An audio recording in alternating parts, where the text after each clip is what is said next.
এই যে টিয়া পাখি নিয়ে রাস্তায় রাস্তায় বসে, সিলেটে বসে টিয়া পাখি আর কতগুলো ইনভেলপ নিয়ে বসে। তারপরে টিয়া পাখি একটা ইনভেলপ ছোট করে নিয়ে আসলো, ওইটা খুললো, খুলে দেখা গেল যে সর্বনাশ। কি সর্বনাশ? কয় যে তোমার যে ট্রাক মারবে সেই ট্রাক তো শ্রীমঙ্গল থেকে রওনা হয়েছে, তুমি তো মরবে এখনই, রাস্তায় বেরোলেই শেষ। বাঁচার উপায় কি? এই যে মাদলি আছে, তাবিজ আছে, এই তাবিজ গলায় পড়ো, এই পাথর হাতে লাগাও, তোমার বিপদ দূর হয়ে যাবে। এক বুড়া বেচারা নাকি এরকম এক সকালবেলায় এক এই টিয়া পাখির সামনে গিয়ে বসছে, যে হাত গড়ে বলছে, মিয়া আমি তো এখনো বিসমিল্লাহ করিনি, আপনারে দিয়ে করি।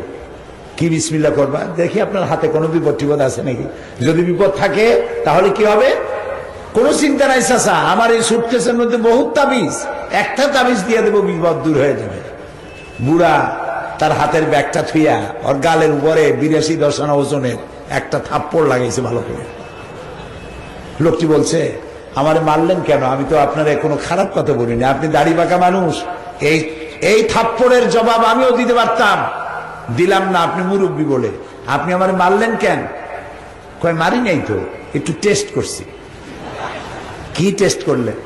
টেস্ট করলাম এই যে তুমি আমার হাত দেখে তুমি দেখবা যে কত বিপদ আছে, বিপদ থাকলে সেই বিপদ দূর করার মতো তাবিজ দিয়া তোমার সুটকেস ভরা। তা মিয়া ভাই, তুমি সকালবেলায় নিজের হাত দেখে আসো নাই? সকাল 8টার সময় একটা থাপ্পড় খাবা। এই তাবিজ গুলা তোমার ভিড়াইতে পারলো না কেন? তুমি রাস্তা রাস্তার পরের ভাগ্য গণনা করো, তাবিজ দিয়ে ভাগ্য ভালো বানাও, তুমি কেন নিজের ভাগ্য ভালো বানাই গুলশানে বাড়ি বানাইতে পারো না? কাজে এগুলি ফাঁকি ঝুঁকি। মানুষ অতীত ভুলে যায়, ভবিষ্যৎ জানেই না, আর বর্তমান সম্পর্কে সিদ্ধান্ত নিতে গিয়ে ভুল করে। এই হলো মানুষের জ্ঞানের সীমানা। আর তারাই বানায় সংবিধান। প্রতি মুহূর্তে ভবিষ্যৎ এসে বর্তমান হয়, আর প্রতি মুহূর্তে বর্তমান অতীত হয়ে যায়। ফলে চিন্তা যেটা করেছিল, চিন্তার কার্যকারিতা হারিয়ে যায়। এখন উপায় কি? উপায় অ্যামেন্ডমেন্ট করা। এই কোরআন যার কাছ থেকে এসেছে তার কাছে অতীত নাই, তার কাছে ভবিষ্যৎ নাই, তার কাছে সবটাই বর্তমান। সুবহানাল্লাহ বলতে ইচ্ছে করে না? তার কাছে সবটাই বর্তমান। তিনি কে? সে আল্লাহ রাব্বুল আলামিন কোরআনে কারীমকে নাজিল করেছেন বর্তমানকে সামনে রেখে। কিয়ামত পর্যন্ত পরিবর্ধনের কোনো প্রয়োজন হবে না। মানব গোষ্ঠী পরিচালনার জন্য যা প্রয়োজন সব এখানে আছে। আল্লাহ তাআলা বলছেন, আলিফ লাম রা কিতাবুন আনজালনাহু ইলাইকা লিতুখরিজান নাসা মিনাজ যুলুমাতি ইলান নূর। আলিফ লাম রা কিতাবুন আনজালনাহু ইলাইকা, আমি আপনার প্রতি একখানা কিতাব অবতীর্ণ করেছি। কেন? লিতুখরিজান নাসা মিনাজ যুলুমাতি ইলান নূর, যাতে করে মানব গোষ্ঠীকে অন্ধকারের ভেতর থেকে বের করে আপনি আলোর দিকে নিয়ে আসতে পারেন। এই জন্য আপনার কাছে এই কিতাব আমি অবতীর্ণ করেছি। অন্ধকার কি? অন্ধকার হচ্ছে মানুষ যা তৈরি করেছে মানব গোষ্ঠী পরিচালনার জন্য। মানুষেরাও কিছু আইন কানুন তৈরি করেছে এই মানব গোষ্ঠী পরিচালনার জন্য, করে নাই? কথা বলেন না কেন? এই মানব গোষ্ঠী দেশ, রাষ্ট্র, ব্যক্তি, সমাজ, আন্তর্জাতিক জীবন পরিচালনার জন্য অর্থনীতি, সমাজনীতি, রাষ্ট্রনীতি, শিক্ষানীতি, বহু নীতিমালা এ মানুষ তৈরি করেছে। কিন্তু এর একটি নীতিমালাও পৃথিবীর মানুষের জন্য স্থায়ী কোনো কল্যাণ সাধন করতে পারে নাই। সমাজতন্ত্র পারে নাই। কমিউনিজম সমাজতন্ত্র যে দেশে তৈরি হয়েছিল সেই দেশেই ব্যর্থতার 100% গ্যারান্টি নিয়ে, 100% ব্যর্থতার গ্লানি নিয়ে আত্মহত্যা করে মরেছে তার নিজের জন্মভূমিতে। এখন এই সমাজতন্ত্র যে সব জায়গায় বেঁচে আছে, কিউবা, মঙ্গোলিয়া, চায়না, যে কয়টা জায়গায় বেঁচে আছে সব বন্দুকের জোরে বেঁচে আছে। বন্দুক উঠায় নিক, পরের দিন সবাই ঝাড়ু দিয়া সব নদীর মধ্যে ভালায় দেবে। এই সমাজতন্ত্র রাখবে না। সুতরাং সমাজতন্ত্র ফেল করেছে, communism fail, nationalism, capitalism, secularism, সমস্ত মতবাদগুলি ফেল করেছে। এগুলি সব অন্ধকার। মানুষের তৈরি করা এই মতগুলি কি? অন্ধকার। আর আল ইসলাম নূর, বলেন আল ইসলাম নূর। নূর মানে কি? আলো, লাইট। কোরআনে কারিমে জুলুমাত বলা হয়েছে। অন্ধকারকে আল্লাহ যখনই কোরআনে কারিমে এনেছেন তখন এক বচনে বলেন নাই, বহু বচনে বলেছেন। আর যখন আলোর কথা বলেছেন তখন বহু বচনে আনেন নাই, এক বচনে বলেছেন। কারণ আলোর রূপ একটা, অন্ধকারের রূপ হয় অনেক। এখন পরীক্ষা চলতেছে, আজকাল পরশু, আজকে বন্ধ ছিল, কালকে থেকে আবার পরীক্ষা শুরু হবে। পরীক্ষা চলছে না সারা দেশে? এই পরীক্ষায় অঙ্কের দিন যাদের অঙ্ক সঠিক হবে তাদের উত্তর কয় রকম হবে? একরকম। আর যাদেরটা ভুল হবে নানান রকম হবে। সুতরাং পৃথিবীর অন্ধকারের অনেক রূপ। মানুষ তার নিজস্ব মন মস্তিষ্ক দিয়ে যত আইন এবং কানুন তৈরি করেছে সবগুলি মুখ থুবড়ে যার যার জায়গায় পড়ে গেছে। এগুলি অগ্রগতি হয় নাই, প্রগতি হয় নাই। ওরা নাম দেয় ওরা নাকি প্রগতিশীল। ওরা যদি হয় প্রগতিশীল তাহলে দুর্গতিশীল হবে কারা? তো চরম দুর্গতি সম্পন্ন। সুতরাং পৃথিবীতে মানব রচিত সব মতবাদ থুবড়ে পড়েছে। আল্লাহ তাআলা দিয়েছেন এক ব্যবস্থা, এই ব্যবস্থাটা আল্লাহ, সেই ব্যবস্থার নাম হলো ইসলাম। ব্যবস্থাটার নাম কি? সবাই বলেন ইসলাম। ইসলাম কোন বিশ্বাস, আকীদা, নামাজ, রোজা, হজ, যাকাতের মধ্যে সীমাবদ্ধ কোন জীবন ব্যবস্থার নাম ইসলাম নয়। কোন একটি ধর্মীয় বিশ্বাস, কয়েকটি ধর্মীয় বিশ্বাস, নামাজ, রোজা, দাড়ি, টুপি, রুমাল, জামা, হজ, যাকাত, এর মধ্যে সীমাবদ্ধ একটি ধর্মের নাম ইসলাম নয়। আমরা তিনটে জায়গায় ভুল করেছি, মুখস্থ করুন, মনে রাখুন। তিনটি জায়গায় ভুল করেছি। কত জায়গায় বলেন? তিনটি জায়গায় ভুল করেছি। নাম্বার ওয়ান, ইসলামকে মনে করেছি শুধুমাত্র একটি ধর্ম। হিন্দু যেমন একটি ধর্ম, হিন্দু, বৌদ্ধ, খ্রিস্টান, এই যত ধর্ম আছে, ইসলাম গতানুগতিক ভাবে একটি ধর্মের নাম নয়। আমরা প্রথম ভুল করেছি ইসলামকে শুধুমাত্র ধর্ম মনে করে। এটি একটি পূর্ণাঙ্গ জীবন ব্যবস্থা, একটি স্কিম, আল্লাহর তৈরি করা একটি পরিকল্পনা, সুবহানাল্লাহ, যা মানুষের জন্ম থেকে শুরু করে মৃত্যু পর্যন্ত জীবনে প্রত্যেকটি ক্ষেত্রে দিক নির্দেশনা প্রদান করে। এর নাম ইসলাম। জোরে বলেন, এর নাম কি? এক নম্বরে ভুল করেছি ইসলামকে শুধুমাত্র ধর্ম মনে করে। উল্টা বুঝেন না। আবার কালকে থেকে বলা শুরু করি না যে সাইদি সাহেব বলে গেছে ইসলাম কোনো ধর্মই না। মানুষ তো শোনে একরকম, বোঝে একরকম, আর রিপোর্ট করে আরেক রকম। গতানুগতিক ভাবে অন্যান্য ধর্মের মতো এটা কোনো গতানুগতিক ভাবে ধর্ম নয়। এটি মোকাম্মাল নিজামে হায়াত, এটি কমপ্লিট কোড অফ লাইফ, এটি পূর্ণাঙ্গ জীবন বিধান। কিরকম পূর্ণাঙ্গ?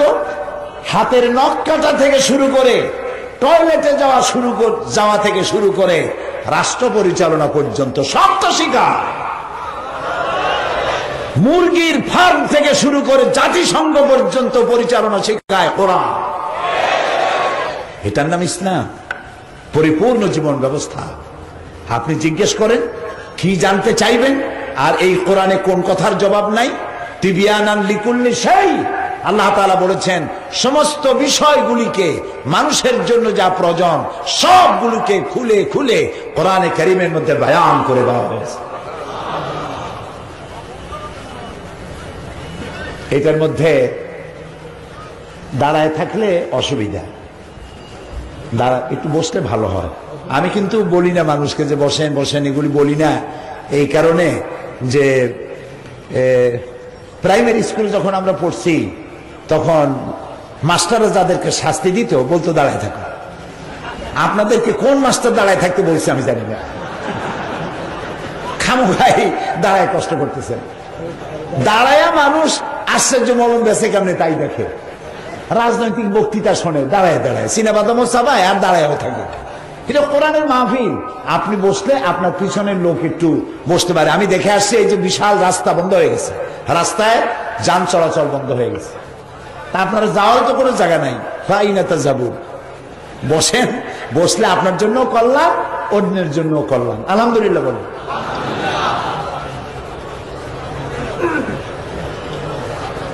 আমি আপনাদের সামনে আসল কথা তো শুনে ফেলেছেন।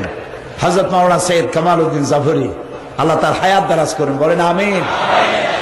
আমি বাংলাদেশে যাদের ওয়াজ, যাদের বক্তৃতা সব থেকে বেশি পছন্দ করি, আমার উপর তাসির হয়, তার এক নম্বরে আছেন উনি। আলহামদুলিল্লাহ, আসল ওয়াজ তো শুনেই ফেলেছেন। আমি একদম ভাঙ্গা ছেড়া মানুষ, ঢোলের বাড়ি বহুত দূর থেকে শোনা যায়, মনে হয় ওর মধ্যে জানি কি আছে, এত যে আওয়াজ, পর্দাটা ফাড়িয়ে দেখা যাবে কিছুই নেই। আমি ওই রকমই ভাঙ্গা ছেড়া একটা মানুষ। সুবহানাকা লা ইলমা লানা ইল্লা মা আল্লামতানা আলাইহি তাওয়াক্কালতু ইলাইহি উনীব।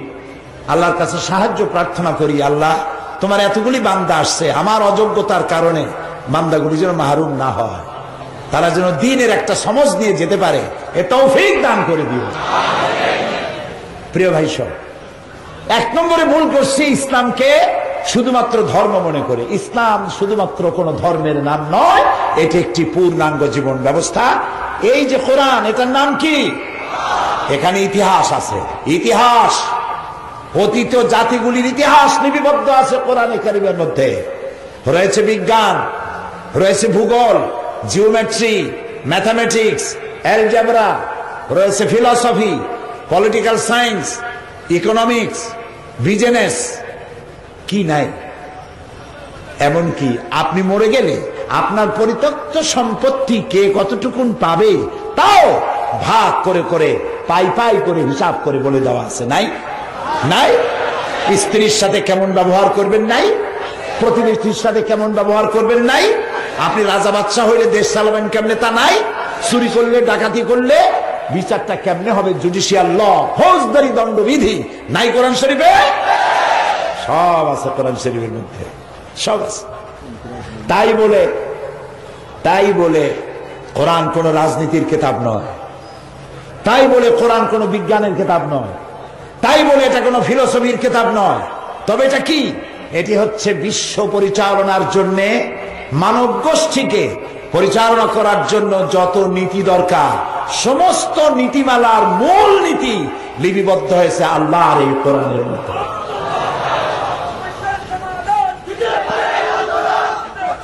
তো এক নম্বরে, জি এটাই ঠিক, এটাই ঠিক।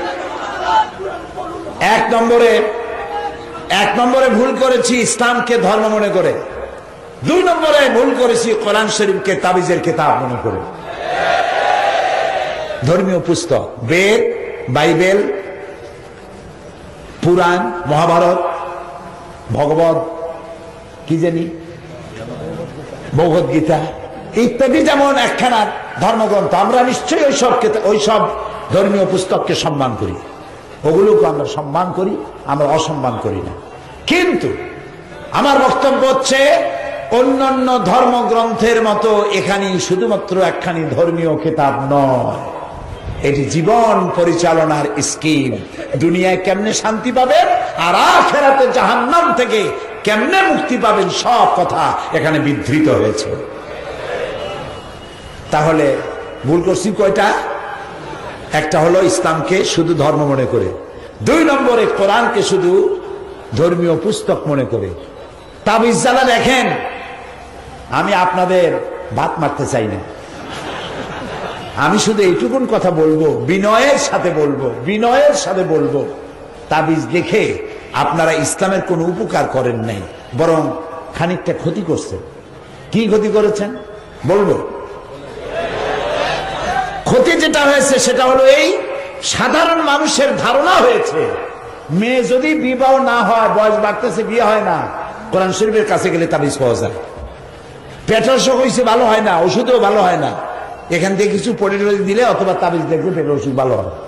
মাথায় যন্ত্রণা, বউতে কথা শোনে না, স্বামীকে মারধর করে, তারপরে মেয়েকে জেনে ধরছে, খন্নি করছে। খন্নি বললেন এখানে, খন্নি করছে। এই সমস্ত তাবিজ পাওয়া যায়। এই তাবিজের জন্য কোরআনের কাছে আসলো, কিন্তু বিচার ফায়সালার জন্য কোরআনের কাছে আসলো না।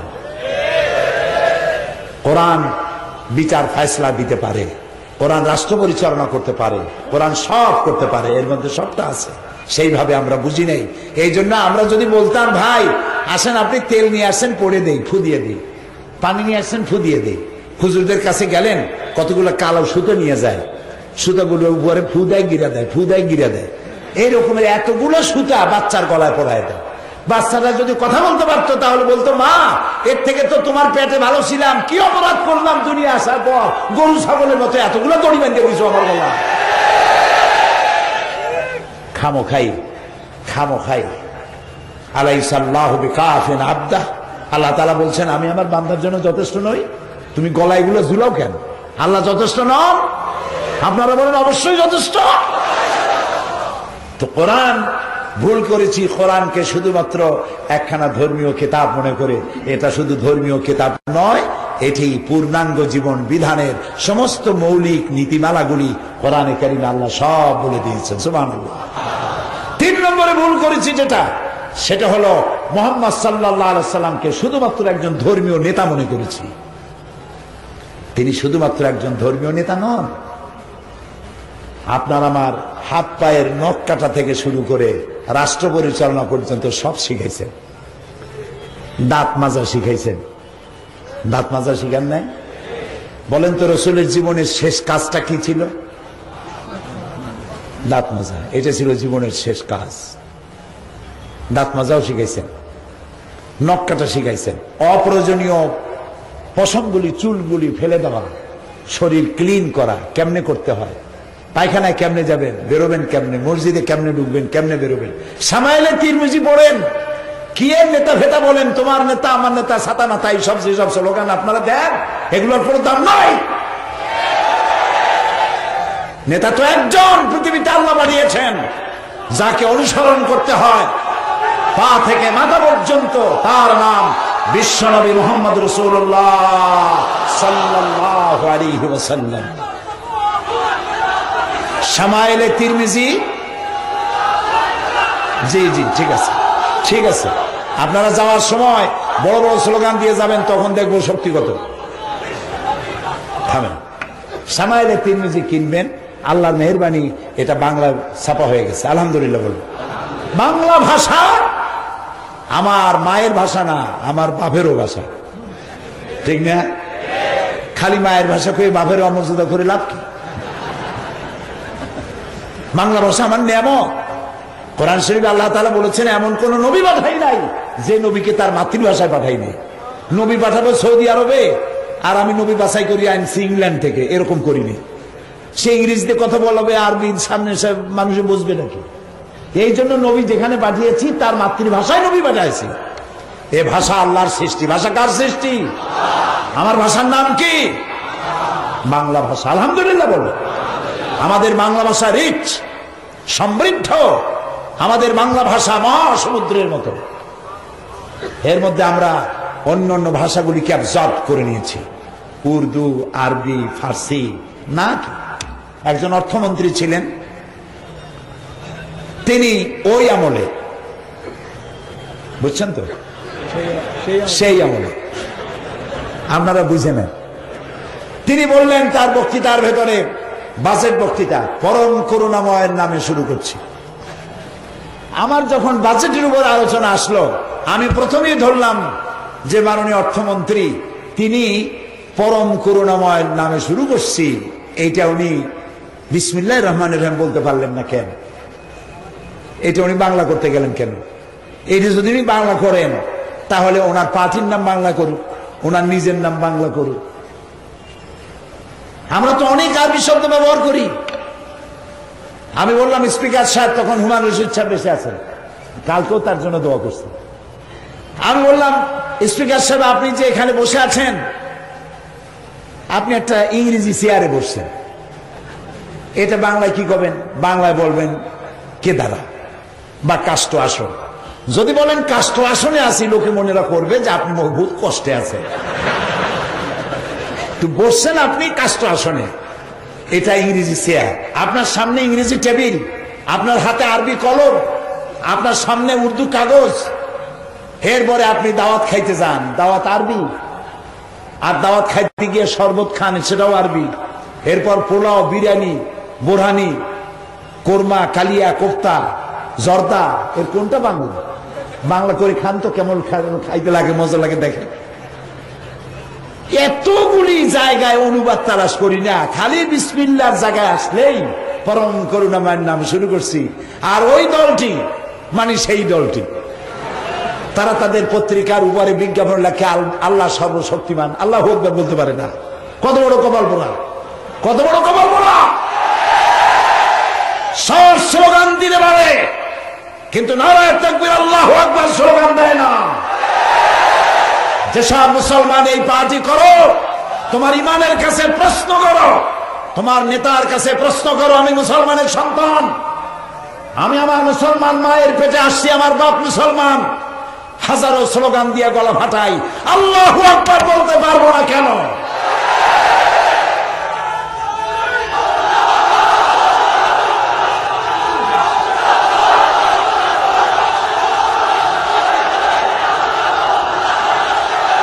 এই জন্য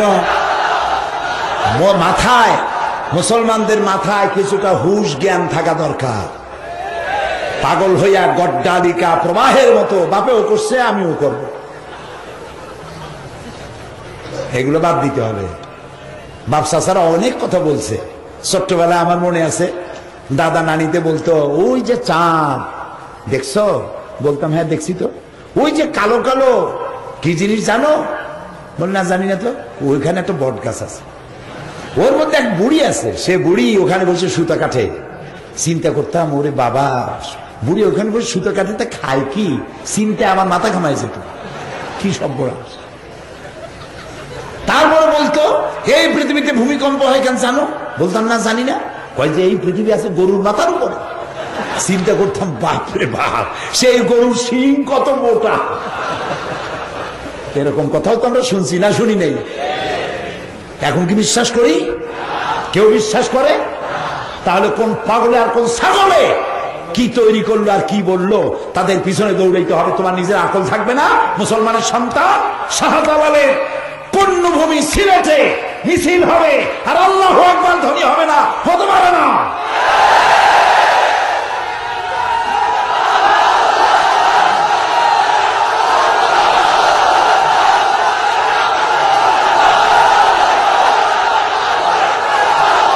আল্লাহ রাব্বুল আলামিন, আল্লাহ রাব্বুল আলামিন আমাদেরকে খেতাব দিয়েছেন। বলছিলাম 3 জায়গায় ভুল করছি। কয় জায়গায় ভুল করছি? 3 জায়গায়। 1 নম্বরে ইসলামকে মনে করেছি শুধু ধর্ম, এখন সংশোধন করি নেই। ইসলাম শুধু ধর্ম নয়, এটি একটি পূর্ণাঙ্গ জীবন ব্যবস্থা।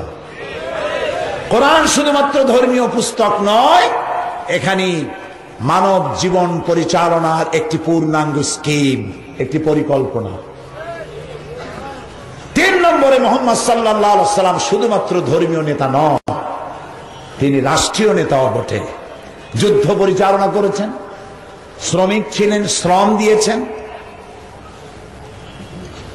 তিনি সেনাপতি ছিলেন, রাষ্ট্র পরিচালনা করেছেন, সবটা ছিলেন।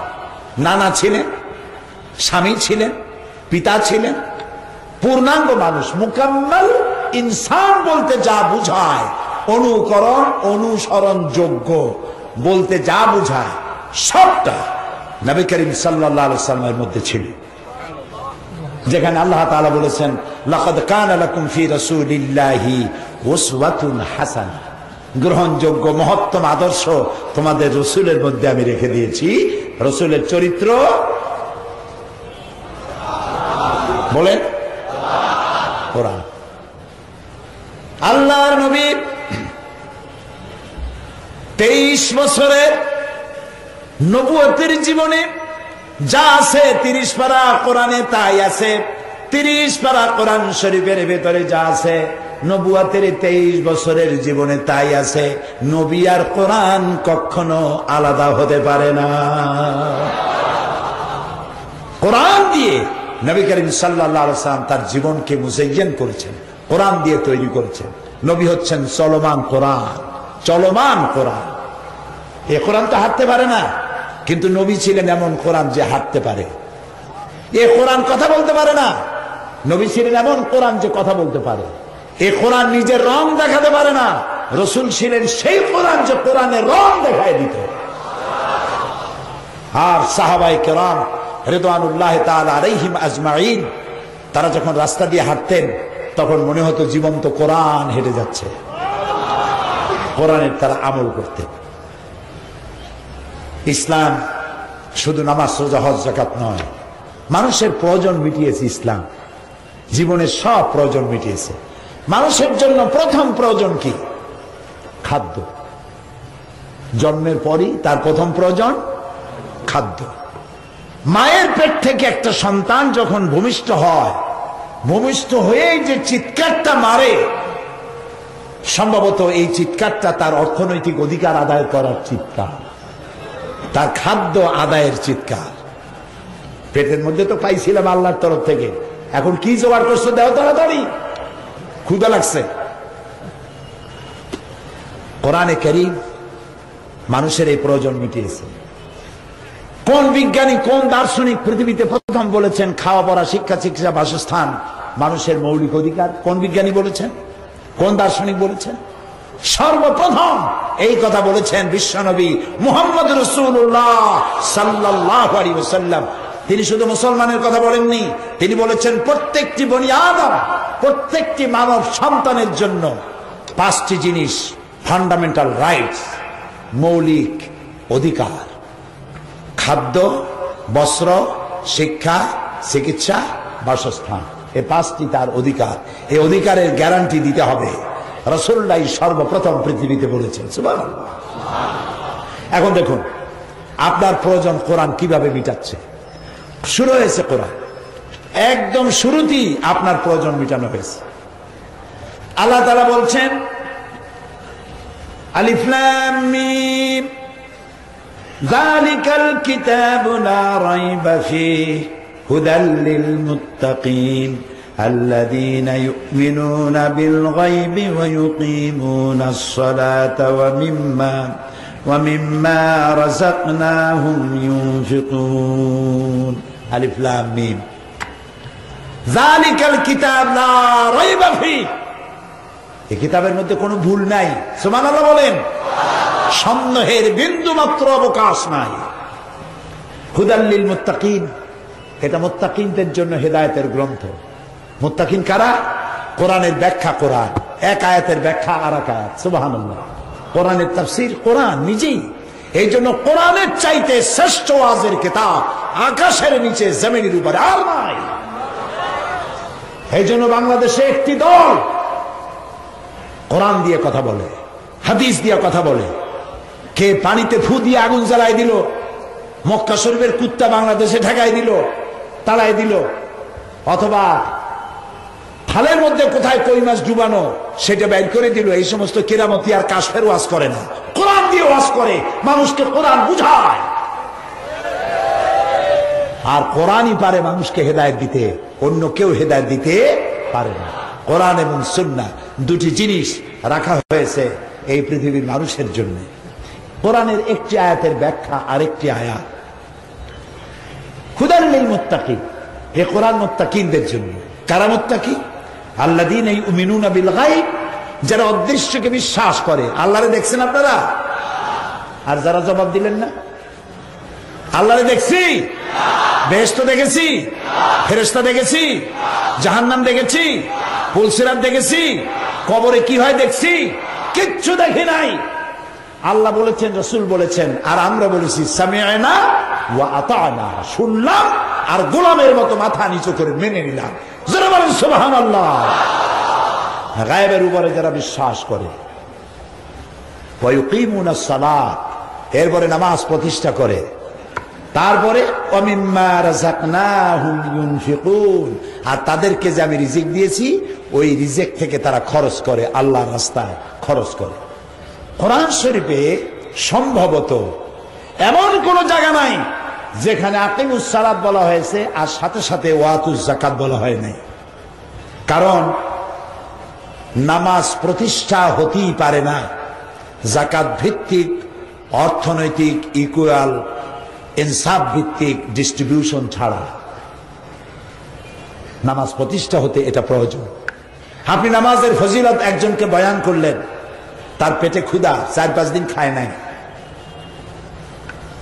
তার বউর পরনে কাপড় নাই, তার বাচ্চাগুলো ক্ষুধার্ত, চক্ষু কোটরগত হয়ে গেছে, হাড্ডিগুলো বাইর হয়ে গেছে, নামাজের ফজিলত শুয়ে নেই। তিনি নামাজ পড়তে যাবেন ঠিকই, কিন্তু তার কানের মধ্যে বাচ্চাদের ক্ষুধার আওয়াজ, চিৎকার আসতে থাকবে।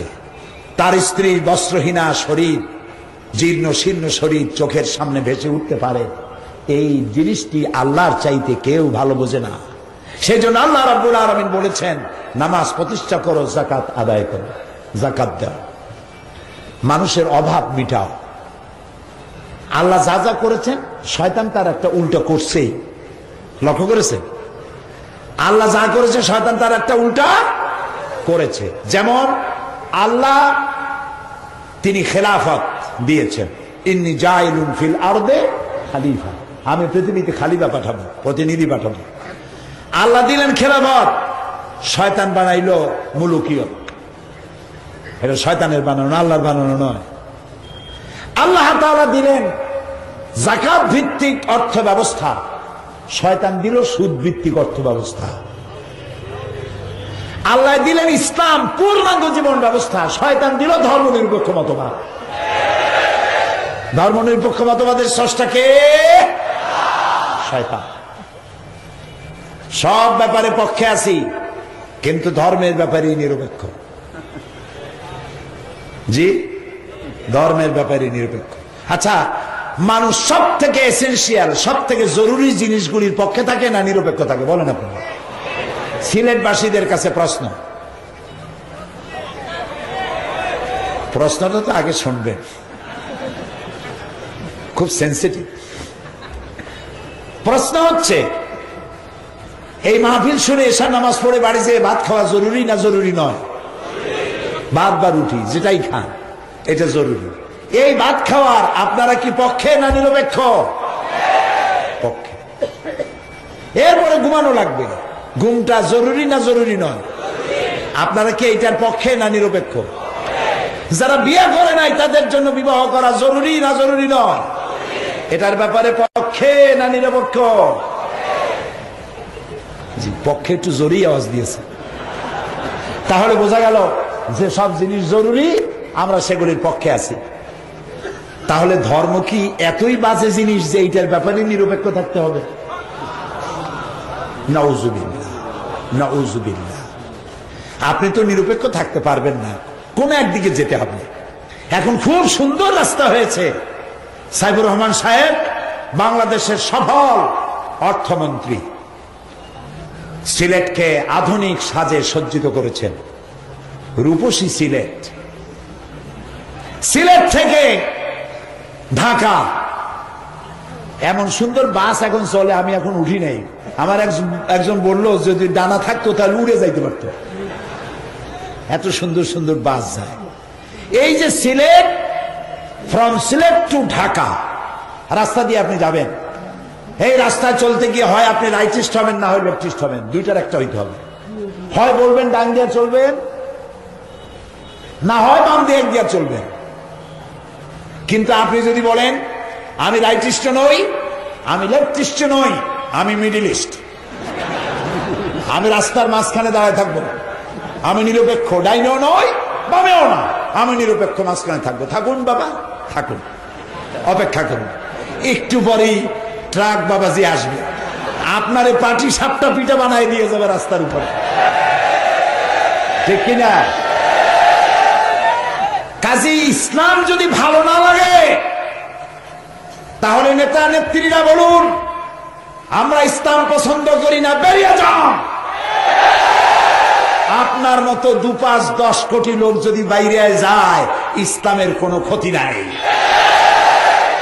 যে আমেরিকা আজ পৃথিবীর মুসলমানদেরকে নির্যাতন করছে, সেই আমেরিকায় প্রতি বছর এখন 20 থেকে 25 হাজার খ্রিস্টান মুসলমান হচ্ছে সমান। কাজী ভালো লাগলে বলুন আমি নিরপেক্ষ নই, আমি পক্ষে। একজন মুসলমান ধর্মের ব্যাপারে কিভাবে নিরপেক্ষ হবে কম তো দেখি। একজন হিন্দুই বা ধর্মের ব্যাপারে নিরপেক্ষ কেমনে হবে? একজন হিন্দু সন্ধ্যার সময় শেষ শঙ্খ বাজায়, না কি বাজায়? শঙ্খ বাজায়, উলুধ্বনি দেয়, মন্দিরে যায়, পূজা করে, কার্তিক পূজা, সরস্বতী পূজা, দুর্গা পূজা, 12 মাসে 13 পূজা। না হাসতেছেন কেন? 12 মাসে 13 পূজাই তারা করে। তো একজন হিন্দু যখন পূজা দিল, একজন হিন্দু নারী যখন সিঁদুর পরলো, উলুধ্বনি দিল, তিনি তো ধর্মের পক্ষে চলে গেছেন, ঠিক কিনা? একজন বৌদ্ধ যখন সে গেরুয়া বসন পড়েছে, সে তো পক্ষে চলে গেছে। শিখ বাঁধাকপির মতো একটা পাগড়ি 24 ঘন্টা বাঁধিয়ে রাখে, ও তো পক্ষে চলে গেছে। খ্রিস্টান সে গলায় ঝুলায় ক্রস, সে ধর্মের পক্ষে চলে গেছে। আমি মুসলমান, আমি নামাজ পড়ি, রোজা রাখি, হজ করি, যাকাত দেই, আল্লাহরে বিশ্বাস করি, রাসূলকে বিশ্বাস করি, আমি তো ধর্মের পক্ষে চলে গেছি। কাজী ধর্মের ব্যাপারে নিরপেক্ষ থাকতে পারে শয়তান, মুসলমান থাকতে পারে না নিরপেক্ষ।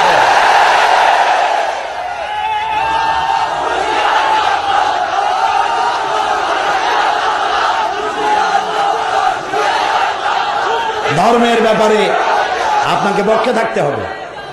আসেন, আরো কথা আছে।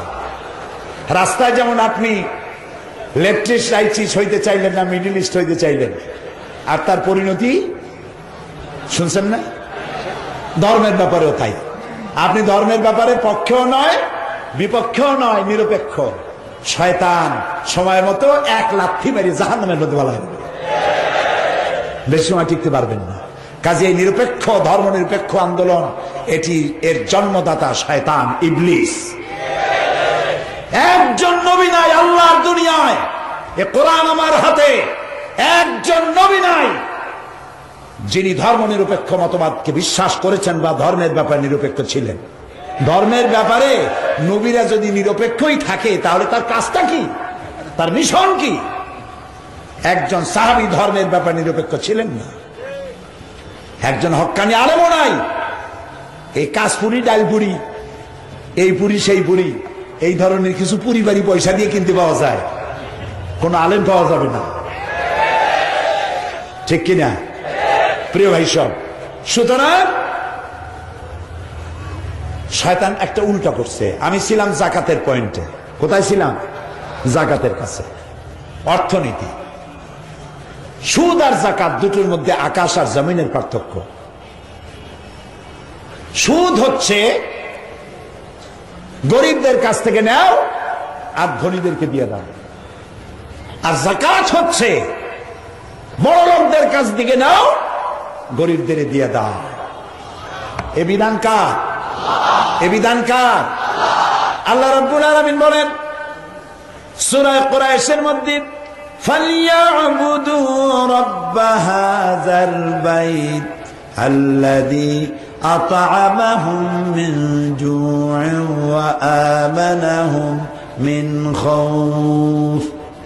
ফালইয়াবুদু রাব্ব হাযাল বাইত, যদি শীতে গ্রীষ্মে যদি ভয় ভীতি থেকে বাঁচতে চাও, তাহলে এই ঘরের মালিকের ইবাদত করো। কোন ঘর? বাইতুল্লাহ, আল্লাহর ঘর, কাবা শরীফ। এই কাবা শরীফের মালিককে আল্লাহ তাআলা বলছেন, এই ঘরের মালিকের ইবাদত করো। এই ঘরের মালিকের ইবাদত করলে ফল হবে কি? কালকে ফ্যানটা কি হলো?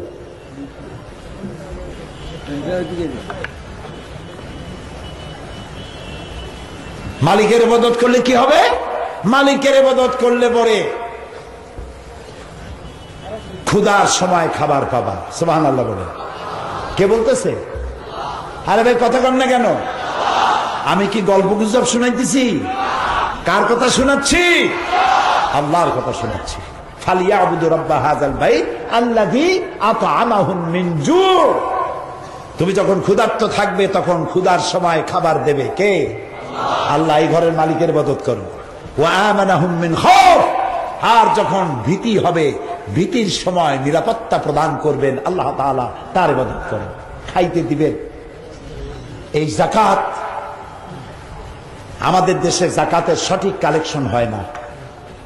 যাকাতের কালেকশন সিলেটে কেমনে হয় আমি জানি না, আদায়টা ঢাকারটা জানি। সেখানে বড় লোকেরা যাকাতের শাড়ি পাওয়া যায়, লুঙ্গি পাওয়া যায়, ঈদের 4-5 দিন আগে পত্র পত্রিকায় আসে। মানে সব থেকে পচা শাড়ি, সব থেকে পচা লুঙ্গি, এগুলি হলো যাকাতের শাড়ি, যাকাতের লুঙ্গি। আর আল্লাহ তাআলা বলেছেন লান তানালুল বিররা হাত্তা তুনফিকু মিম্মা তুহিব্বুন, আল্লাহর রাস্তায় ওইটাই খরচ করো যেটা তুমি পছন্দ করো। আর আপনি করলেন কি? যাকাতের সবচাইতে নিকৃষ্ট লুঙ্গি, সব থেকে নিকৃষ্ট শাড়ি, এইগুলা কি যায় না। তারপরে প্রহসন, বাড়ির সামনে বিরাট ভিড়, উনি যাকাত দিচ্ছেন। মানুষের পাড়া খেয়ে কতগুলো গরিব মরে গেল, হয় না এমন? পাড়া খেয়ে মরে গেল। ইসলাম এই জন্য যাকাত দেয়নি।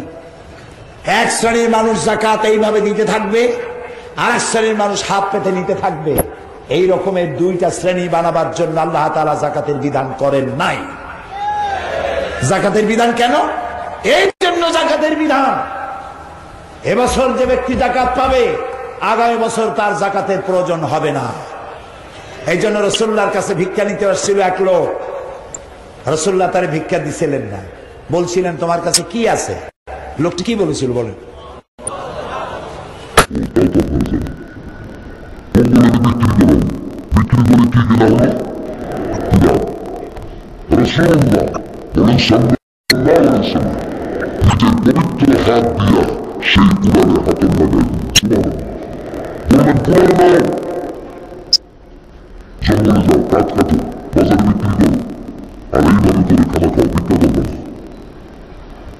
কিছুকাল পর সেই লোক এসে বলছে আসসালামু আলাইকা ইয়া রাসূলুল্লাহ, হুজুর আমার চিনছেন?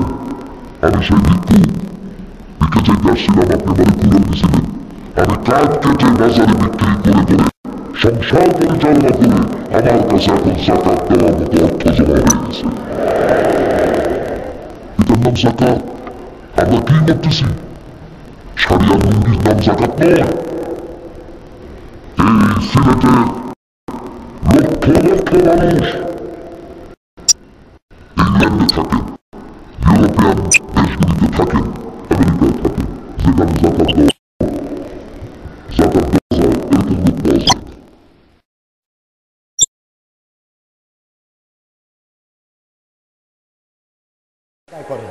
তারপরে আপনাদের আত্মীয়দের মধ্যে লিস্ট করেন। আল্লাহ তাআলা বলেছেন ওয়াতিজাল কুরবা হাক্কাহু, নিকটবর্তী আত্মীয় স্বজনকে আগে দাও। সুবহানাল্লাহ। সিলেটের মানুষকে যাকাতের টাকা নোয়াখালী বানাবার দরকার নাই, আগে তোমারটা দেখো, তোমার আত্মীয় তাদেরকে দেখো। একটা লিস্ট করেন কার কার আত্মীয় আছে, মেয়ে লোক পুরুষ লোক। একটা যুবক, শিক্ষিত যুবক, বেকার, গরিব, আর একটা কম্পিউটার কিনে দেন। একটা কম্পিউটার কিনে অথবা একটা ফটোকপিয়ার মেশিন কিনে দেন, কোর্টের সামনে বসায় দেন। সে ফটোকপি করে করে তার সংসার চালাইতে পারবে নাকি পারবে না? একটা যুবক অশিক্ষিত, ওকে একটা 2টা হালের গরু কিনে দেন যাকাতের টাকা দিয়ে, ও আর ভিক্ষা করবে না। ছোট্ট এতিম বাচ্চা যে ভিক্ষা করে খায়, আজকে ভিক্ষা করে, আজকে ভিক্ষা পায় নাই, এরপরে পকেট মারবে, তারপরে ছিনতাই করবে। কচু গাছ কাটতে কাটতেই তো গলা কাটে নাকি, ঠিক কিনা? বেলচোর, তালচোর, কাঁঠালচোর, পকেট চোর, এরপরে মানুষের গলা কাটা চোর হবে। এখন যদি আপনি যাকাতের টাকা দিয়া, আমি দেখলাম আঞ্জুমানে খেদমতে কোরআন তাদের একটা বই আমার দেখাইলো, সেখানে দেখলাম তারা ভ্যান দিয়েছে একটা গরিবকে, একটা রিক্সা দিয়েছে, আর একটা কি জানি দিছে, হ্যাঁ সেলাই মেশিন। আসতেছি আপনার সেলাই মেশিনের কাছে। তো এইগুলি দেওয়া হলো। পানের বাক্স, আপনি তো কইতে পারলেন না, আপনি না সভাপতি। পানের বাক্স দিছেন, আমি দেখছি ছবির মধ্যে একটা পানের বাক্স, একটা পানের বাক্স দিলেন, অথবা একটা জুতা পালিশ করা একটা বক্স বানাই দিলেন, আর ওরে বসায় দিলেন এয়ারপোর্টে অথবা সিলেট রেলওয়ে স্টেশনে। জুতা পালিশ করে করে 4-5টা ফ্যামিলি মেম্বার খাওয়াই বাঁচাইতে পারবে নাকি পারবে না? এই হলো জাকাতের টাকা দিয়ে এভাবে করে মানুষদেরকে আপনি প্রোভাইড করতে পারেন, তাদেরকে দারিদ্র বিমোচন করে তাদেরকে প্রতিষ্ঠিত করতে পারেন। এইটা করলে পরেই হক আদায় হবে। আর জাকাত আদায় করবে গভর্নমেন্ট। সূরা হজ, আল্লাযীনা ইম্মাক্কান্নাহুম ফিল আরদ আকামুস সালাত ওয়া আতাউজ যাকাত وَأَمَرُوا بِالْمَعْرُوفِ وَنَهَوْا عَنِ الْمُنكَرِ وَلِلَّهِ عَاقِبَةُ الْأُمُورِ। আমি যদি মুমিনদেরকে ক্ষমতা দেই, মুমিনেরা যদি ক্ষমতা আসে 4 দফা কাজ করবে। কয় দফা? 4 দফা। নামাজ প্রতিষ্ঠা করবে, জাকাত আদায় করবে।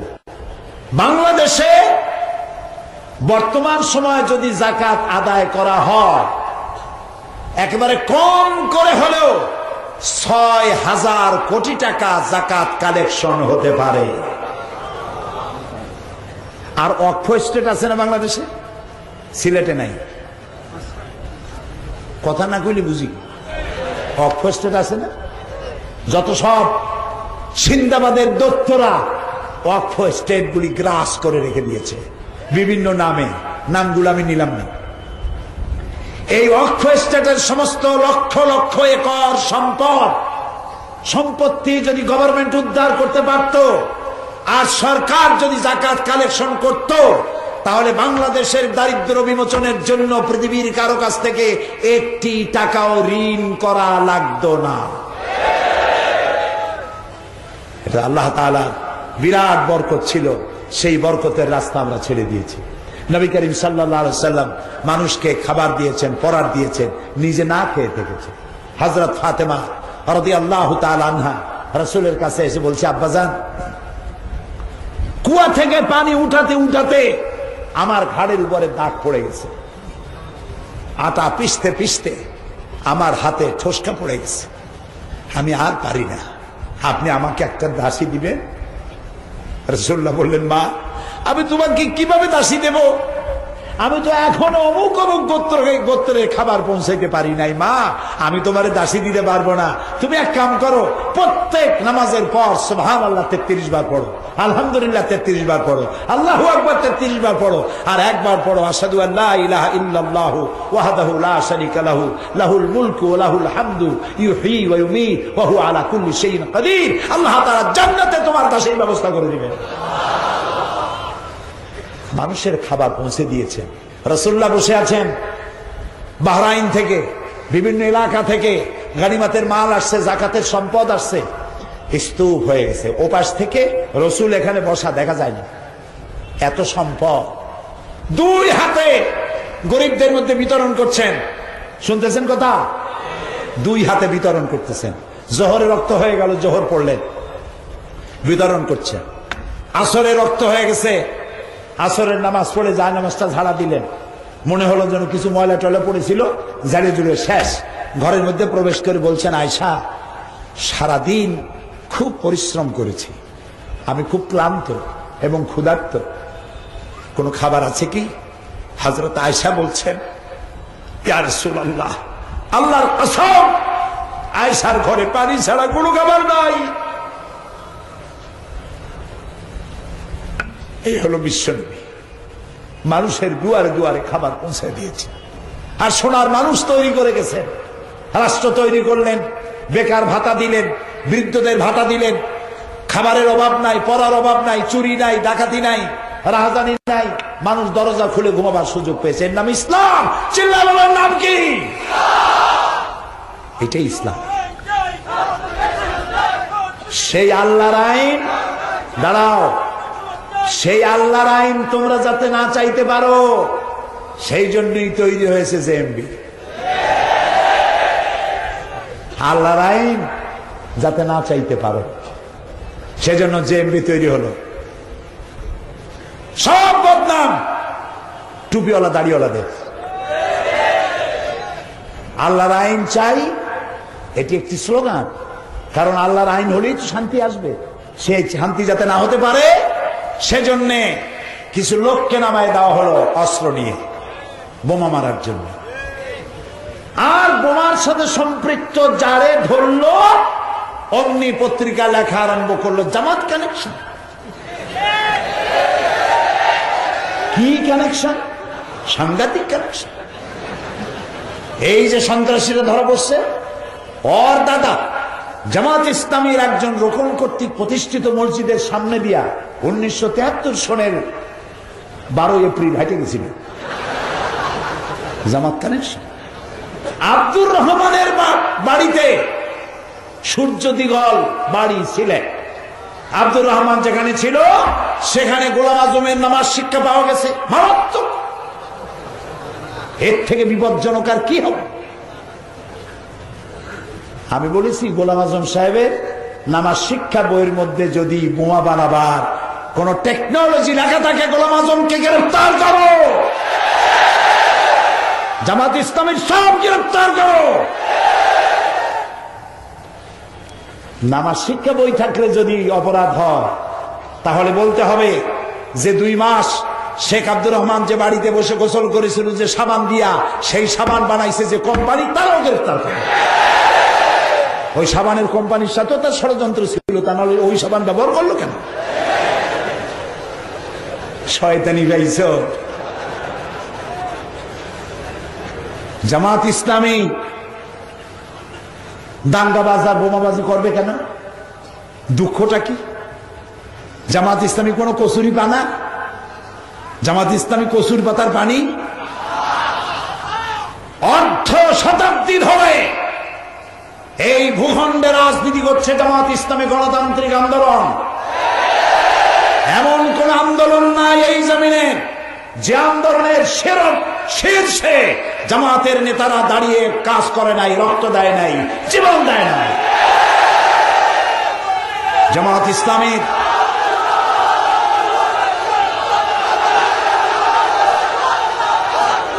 প্রত্যেকটি নির্বাচনে জামাত ইসলামী নির্বাচন করে, প্রত্যেকটি স্থানীয় নির্বাচন এবং জাতীয় নির্বাচন, সব নির্বাচনে জামাত অংশগ্রহণ করে। জামাত গণতন্ত্রে বিশ্বাসী এবং নির্বাচন করে পার্লামেন্টে তাদের সম্মান সূচক অবস্থান আছে, তাদের মন্ত্রী আছে। এই মন্ত্রীরা যখন বিদায় হবে সিসিটিভি দিয়ে মাইক্রোস্কোপ যন্ত্র দিয়ে তালাশ করে দেখবে একটা পয়সা তহবিল তসরুফ আত্মীয়করণ দুর্নীতি স্বজন প্রীতি আছে নাকি দেখো।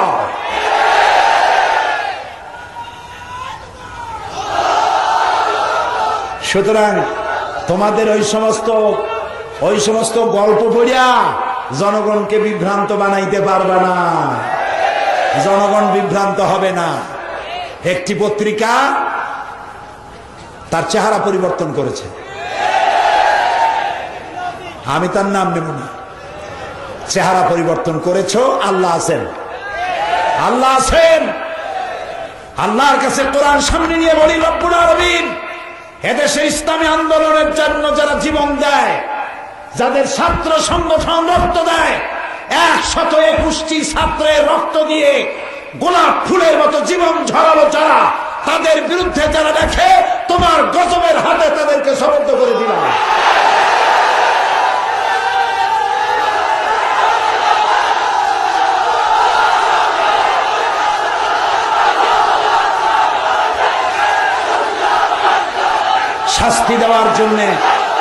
শাস্তি দেওয়ার জন্য আল্লাহ যথেষ্ট। আলহামদুলিল্লাহ বলেন। শাস্তি দেওয়ার জন্য আল্লাহ যথেষ্ট। তবে আরেকটা কথা মনে রাখবেন, কাগজের আগুন দিয়া ভাত রান্না তো দূরের কথা, চাও গরম করা যায় না। এইটা ঠিক কিনা? কাজে আপনারা কাগজে যা পারেন লেখেন, লিখতে থাকুন আর দেখতে থাকুন। বাংলাদেশে এমন কোন ঘর থাকবে না যেখানে জামাত ইসলামী যাবে না। সমস্ত ঘরে ঘরে পৌঁছে যাবে, কারণ জামাত ইসলামী দাওয়াত দেয় আল্লাহর কোরআনে। যারা জামাত ইসলামীকে মাওলানা মওদুদীর আন্দোলন বলে তারা বেয়াদব। আমরা মওদুদীর মুরিদ নই। মাওলানা মওদুদী আমাদের কোন ফেকারি ইমাম নন। কাজে আপনি বলবেন আর পাগল বানাবেন মানুষগুলারে, সব আপনার মুরিদ হয়ে যাবে, মনে করছেন সব পাগল হয়ে গেছে মানুষ। এত সহজ নয়। প্রিয় ভাই, সব উচিত ছিল সরকার এত বড় সাফল্য, র্যাবের এত বড় সাফল্য, প্রাণ ভরে দোয়া করুন র্যাবের জন্য। র্যাবের সন্তানগুলি সোনার সন্তান, আমার দেশের গৌরব, আমার দেশের অহংকার। র্যাবকে আল্লাহ তাআলা দীর্ঘজীবী করুন। তারা এই দেশের দুশ্মন গুলারে ধরল, একটা ধন্যবাদ জানাইতে পারলেন না। সন্ত্রাসী ধরছে, নাটক। সন্ত্রাসী জেলে দিয়েছে, নাটক। আব্দুর রহমানের ধরছে, নাটক। বাংলা বাইরে ধরছে, এটাও নাটক। ঠিক বলেছেন, কবার পড়া, কবার পড়া। গোটা জাতি আনন্দে উদ্বেলিত। শয়তান সব ধরা পড়ে গেছে, আলহামদুলিল্লাহ, আল্লাহ ধরাই দিবে। সেজন্য বলছি, জামাত ইসলামের কোনো দুঃখ নাই যে মার দাঙ্গা করে তারা ইসলামী আন্দোলন করবে। কারণ দাঙ্গা করে, মারধর করে, গোপন আন্দোলন করা জামাত ইসলামী নিজেদের জন্য হারাম মনে করে। জামাত ইসলামের গঠনতন্ত্র পড়ুন, গঠনতন্ত্রের মধ্যে লেখাই আছে বিপর্যয় সৃষ্টি করা, ফাসাদ সৃষ্টি করা অথবা সন্ত্রাস সৃষ্টি করা কোন অনুমতি জামাতের কোন নেতা কর্মীর নাই। কোরআন যেটা বলে, হাদিস যেটা বলে, সেটাই আমাদের একমাত্র উদ্দেশ্য। প্রিয় ভাই সব, সুতরাং আল্লাহ তাআলার বিধান জমিনে কায়েম হলেই শান্তি আসবে, এছাড়া শান্তি আসবে না। আল্লাহর আইন, বাংলা ভাই আর ওই সিদ্দিকুল্লাহ, বাংলা তো বলতে চাই নাই, সিদ্দিকুল্লাহ আর ওটার নাম কি, শেখ রহমান, একজন পীর সাহেব, আমি নাম বলবো না, নাম নেব, কয় যে হে আব্দুর রহমানের সাথে জামাত ইসলামের নারীর সম্পর্ক আছে, ওর জামাতের রোকন। আমি বলছি, হুজুর আপনি যদি এতই গোপন খবর রাখেন তাহলে পীরগিরি ছাড়িয়ে দিয়া বাংলাদেশের গোয়েন্দা বিভাগে চাকরি করেন, জনগণের উপকার হবে। আপনি রহমানের সাথে জামাতের সম্পর্ক খুঁজে পাইলেন, আর সে যে আওয়ামী লীগের দুলাভাই তা আপনি কইতে পারলেন না। কত টাকা পেয়েছেন? ভারতের দালাল, আওয়ামী লীগের বিটি, পীর নামের কলঙ্ক।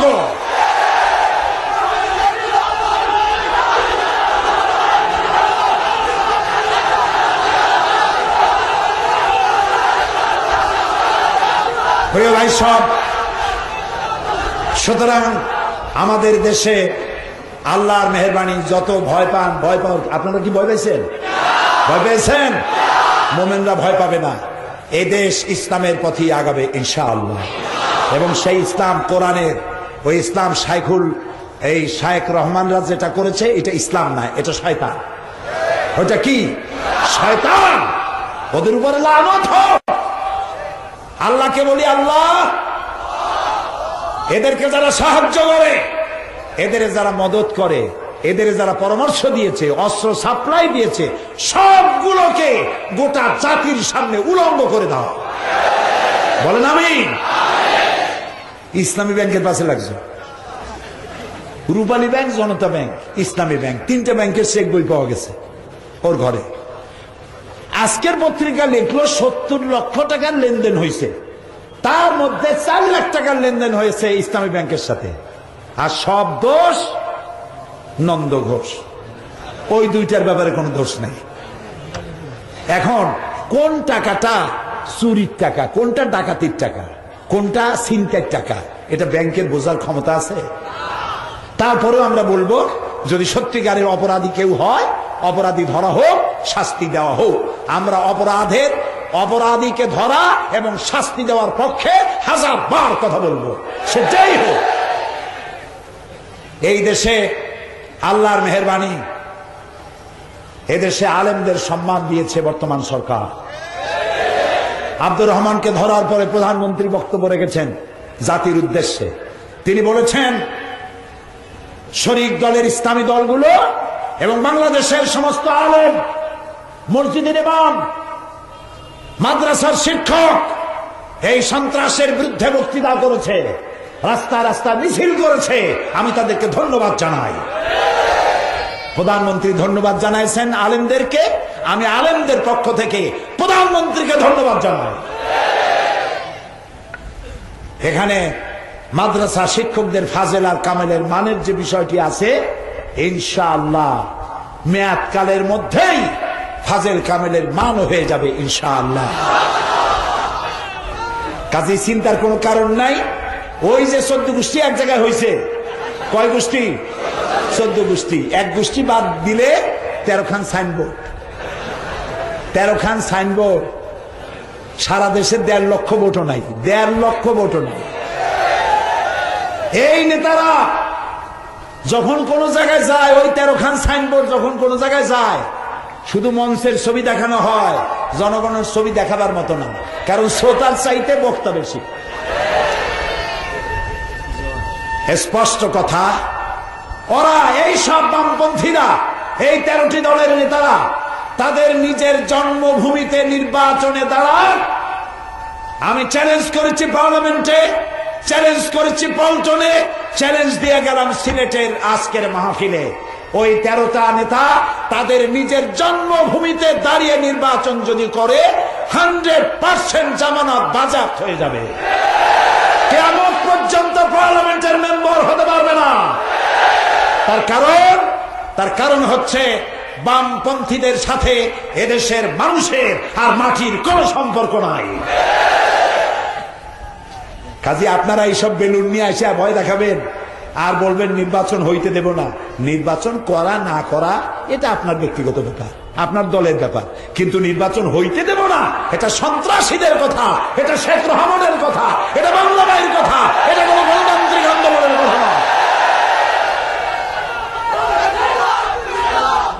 নির্বাচন হবে, সময় মতো হবে, এবং আগামী নির্বাচনে ইনশাআল্লাহ 4 দলীয় ঐক্যজোট আবার ক্ষমতায় আসবে ইনশাআল্লাহ। আল্লাহ তাআলা এ তৌফিক দান করুন, আমরা বলি আমিন, সবাই বলি আমিন। তো মিশরের কথা আপনারা দাঁড়াইলে আমি মিশর বলবো কেমন? বসেন। আপনারা যে এত স্মৃতিশক্তি সম্পন্ন আমি তো ভাবিনি।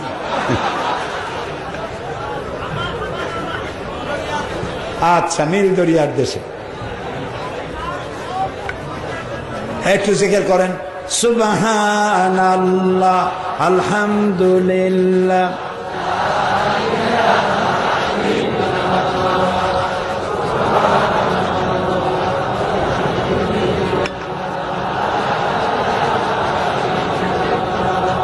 সুবহানাল্লাহ, আলহামদুলিল্লাহ, লা ইলাহা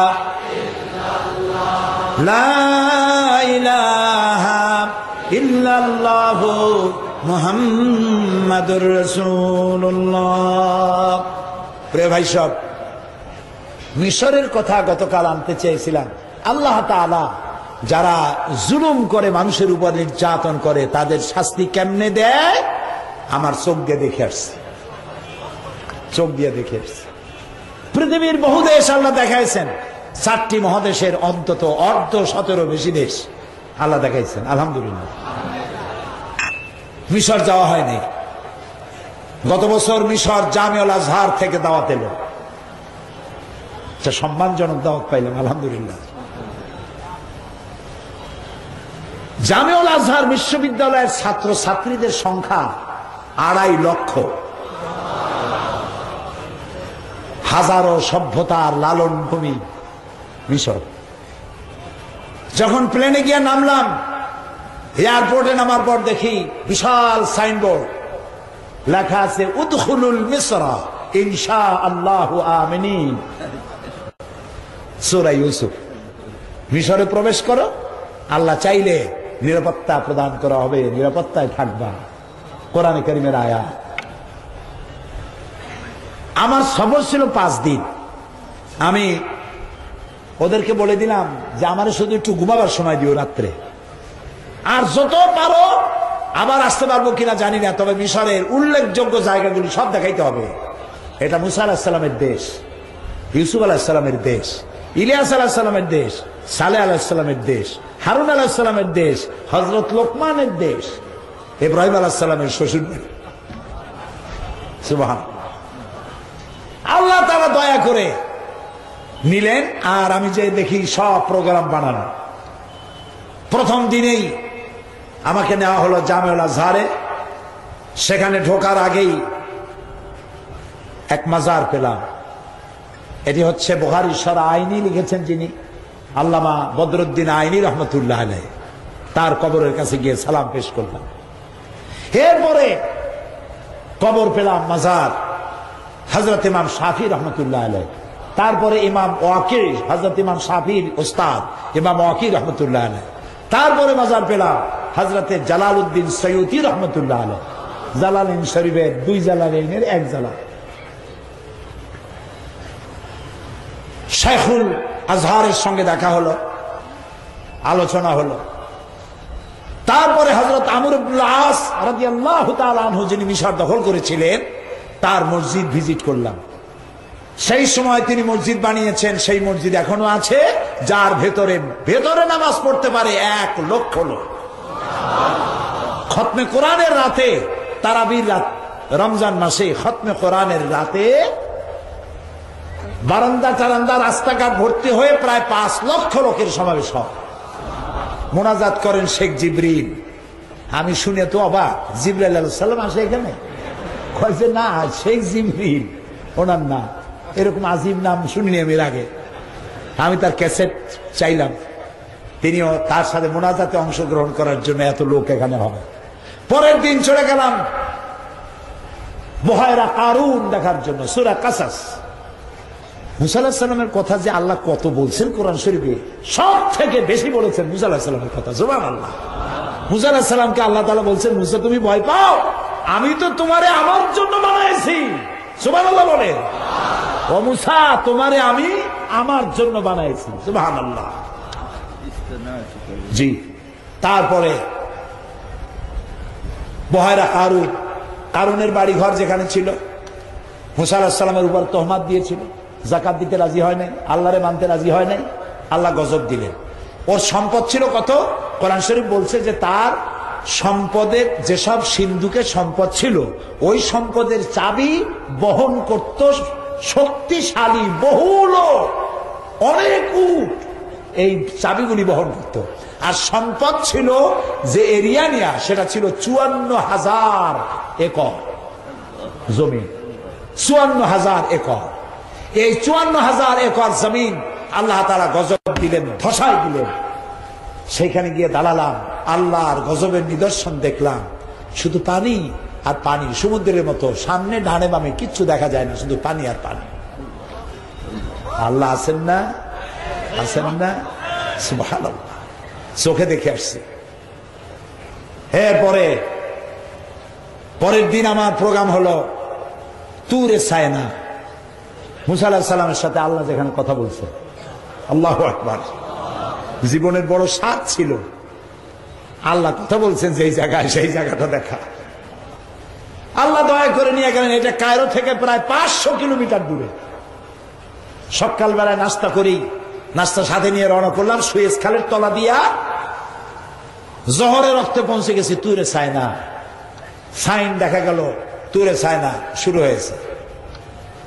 আমার মনে পড়ল মুসা আলাইহিস সালাম যখন মাদায়েন থেকে ফিরেছিলেন 10 বছর পর, শুআয়ব আলাইহিস সালামের মেয়েকে বিয়ে করলে। লম্বা ঘটনা, গল্প না, কোরআন। গল্প, কোরআন। বউ বাচ্চা নিয়ে এসেছেন, রাতের বেলায় পথ হারায় ফেলেছেন। তুরে সায়নায় এসে পথ হারায় ফেলেছেন। প্রচন্ড ঠান্ডা, যাবেন কই? হঠাৎ দেখলেন দূরে একটা গাছে আগুন জ্বলে। فقال لأهلهم كثوا إني آنست نارا لعلي آتيكم منها بقبس أو أجد على النار هدى। পরিবারকে বলল, তোমরা এখানে বসো, ওই যে আগুন দেখা যায়, আমি আগুনের কাছে যাই, ওখান থেকে যদি আগুন পাই তাহলে আগুন নিয়ে আসবো, আগুন সামনে নিয়ে তোমরা শীত নিবারণ করতে পারবা, অথবা এই আগুনের সাহায্যে আমরা কোনো রাস্তা পেয়ে যাবো। মুসা আলাইহিস সালাম বউরে বসায় রাখিয়া, বাচ্চা বসায় রাখিয়া চলে গেলেন যারে আগুন মনে করছিলেন তার কাছে। যেই না কাছাকাছি এসছেন, আগুনের ভেতর থেকে আওয়াজ এলো, ফালাম্মা আতাহা নুদিয়া ইয়া মূসা ইন্নী আনা রাব্বুক। ও মূসা, এটা আগুন টাগুন কিছু না, আমি তোমার আল্লাহ। আল্লাহু আকবার। ফাখলা'না আলাইক, জুতা খোলো, জুতা খোলো। ইন্নাকা বিল ওয়াদিল মুকাদ্দাসি তুওয়া, তুমি পবিত্র ওয়াদিতে আসছো। দুই পাহাড়ের মাঝখানে ঢালু জায়গাকে আরবিতে ওয়াদি বলা হয়, বাংলায় উপত্যকা বলা হয়। আমরা জুতো আগেই খুলে ফেলাইছি, আয়াত মনে পড়ছে, ফাখলা নালাইক, জুতা খোলো, পবিত্র ওয়াদিতে আসছো। মুসা আলাইহিস সালাম কাছে চলে গেলেন, আওয়াজ এলো, ইন্নানি আনাল্লাহ, নিশ্চয়ই আমি আল্লাহ, লা ইলাহা ইল্লা আনা, আমি ছাড়া কেউ নাই, ফাবুদনি, আমার দাসত্ব করো, ওয়াকিমিস সালাতা লিযিকরি, আর আমার শরণার্থে নামাজ কায়েম করো। সেই গাছটার কাছে গেলাম, গাছ একটা আছে কিন্তু আমি বিশ্বাস করতে পারলাম না যে ওই গাছটাই। আল্লাহ তাআলা খুব ভালো জানেন। ওই গাছের মধ্যে দেখলাম চিঠিপত্র রেখে আসছে মানুষের আল্লাহর কাছে। ওখানে ইহুদিরা যায়, মুসা আলাইহিস সালাম তো ইহুদিদের নবী ছিলেন, খ্রিস্টান যায়, ইহুদি যায়, মুসলমান যায়, পাশাপাশি একটা মসজিদ আর একটা গির্জা একদম গায়ে লাগানো, শত শত বাস যাচ্ছে, মানুষ গড়িয়া সমানে। পাশেই তুরে ছায়না, তুর পাহাড়, ওইখানে 40 দিন ইতিকাফ করেছিলেন মুসা আলাইহিস সালাম। 40 দিন পরে তাওরাত পেলেন। পাহাড় এত উঁচা, পাহাড়ের উপরে উঠলে মেঘ থাকে নিচে। এই পাহাড়ে তিনি 40 দিন ইতিকাফ করেছিলেন। এই জায়গায় আল্লাহ যেখানে কথা বলেছিলেন দেখে জীবন ধন্য হলো, চক্ষু শীতল হলো। ফিরে এলাম কায়রোতে। এরপর পরের দিন সাথীদের বললাম, এবার শয়তান দেখব। বুঝছেন তো, বড় শয়তান। মুসা আলাইহিস সালাম রে এত জ্বালাইছে, এই শয়তানটারে দেখা দরকার। বিশাল মিউজিয়াম, 40 পাউন্ড ভেতরে প্রবেশ করার ফি। লন্ডনের পাউন্ড না, মিশরিয়ান পাউন্ড। 40 পাউন্ড দিলাম, দিয়ে ভিতরে ঢুকলাম। ঢোকার পরে বহু কিছু দেখার, কিন্তু শয়তান দেখি না। আমি জিজ্ঞেস করলাম, লোকেরা জিজ্ঞেস করে কি খোঁজেন? আমি বললাম শয়তান খুঁজি। শয়তান কই? কয় যে সে তো দোতলায়, তার একটা পজিশন আছে না। ওই শয়তান দেখতে যাওয়ার জন্য আরো 40 পাউন্ড লাগবে। আমি চিন্তা করলাম ইসরাফ হয় নাকি, আবার অবশ্যই হবে, বিদেশে আসছে এতগুলো পয়সা দেবো। পরে চিন্তা করলাম আল্লাহ তো দেখতে কইছে, কুল সিরু ফিল আরদ ফানজুরু কাইফা কানা আকিবাতুল মুজরিমিন আকিবাতুল মুকাজ্জিবিন। যারা অপরাধী, যারা আমার মহা সত্যকে স্বীকার করেছে, আমি তাদেরকে কি কি শাস্তি দিছি যাই দেখে আসুন। সিরু ফিল আরদ, আমার জমিন ঘোরো দেখো। আমি বললাম দাও পয়সা, আবারও দিল পয়সা। দোতলায় উঠা দেখি শয়তান চিতই শুয়ে আছে গ্লাসের বক্সের মধ্যে।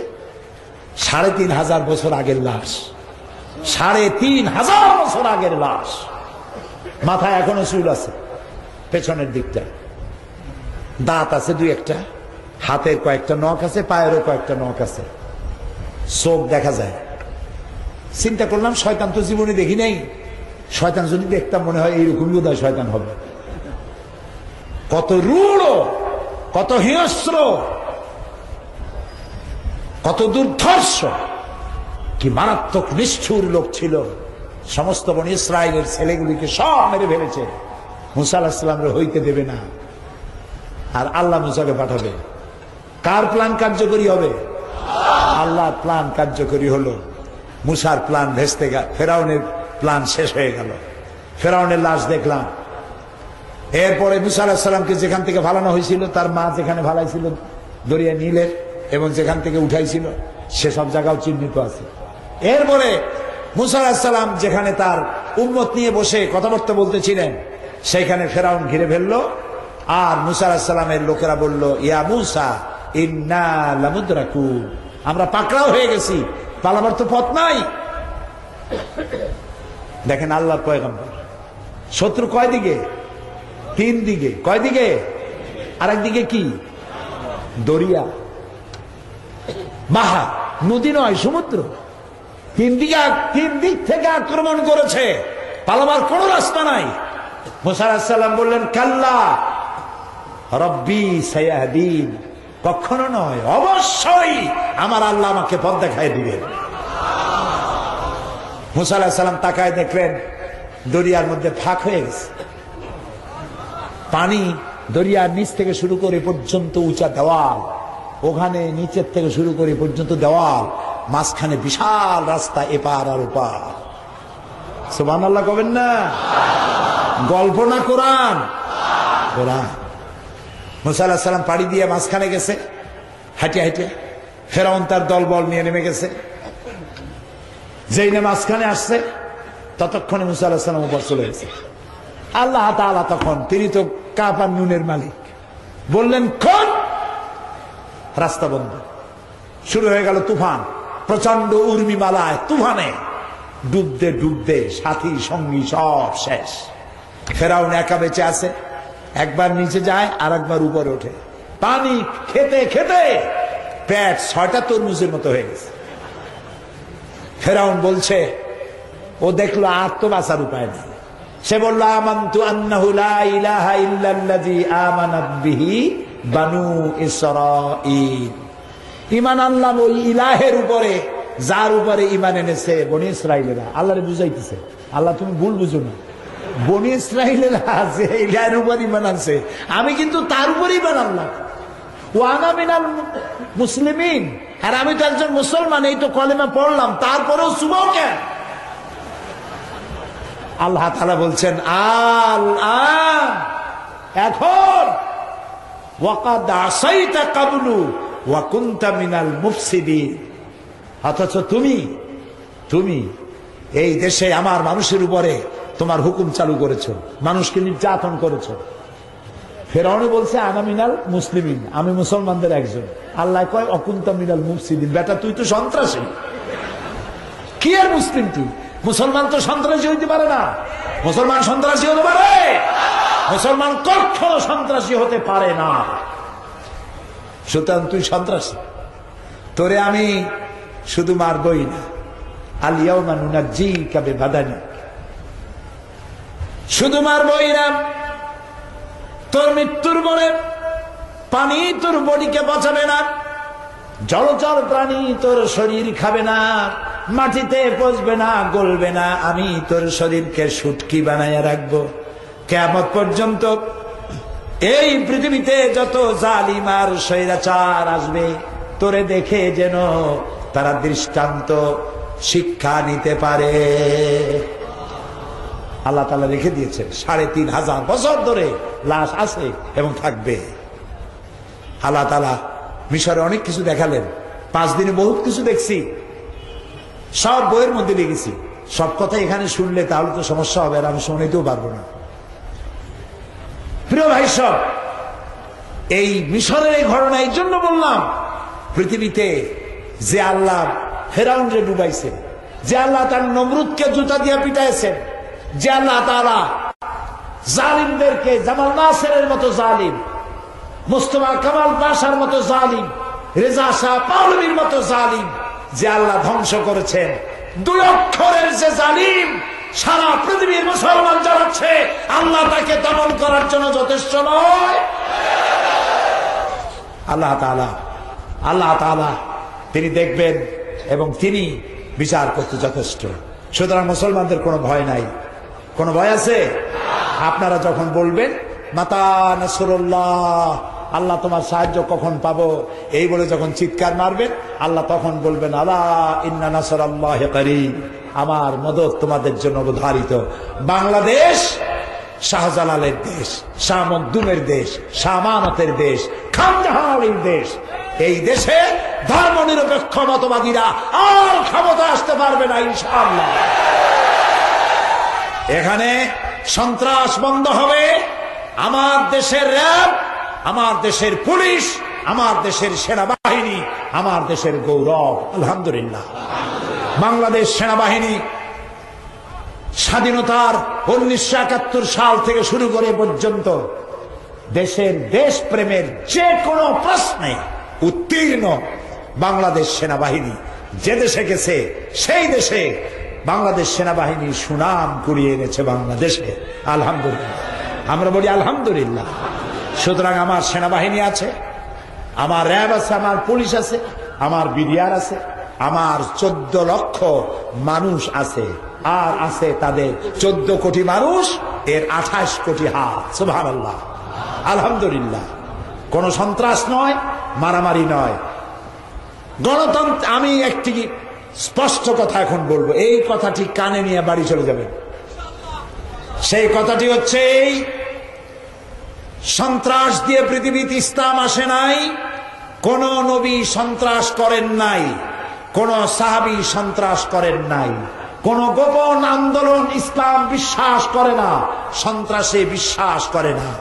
গণতান্ত্রিক পদ্ধতির মধ্য দিয়ে বাংলাদেশে আল্লাহর আইন প্রতিষ্ঠা করার জন্য যদি জামাত ইসলামীকে 100 বছর অপেক্ষা করতে হয়, জামাত ইসলামী অধীর আগ্রহে 100 বছর অপেক্ষা করবে, তবুও চরমপন্থা সন্ত্রাসের পথ অবলম্বন করবে না, করবে না, করবে না।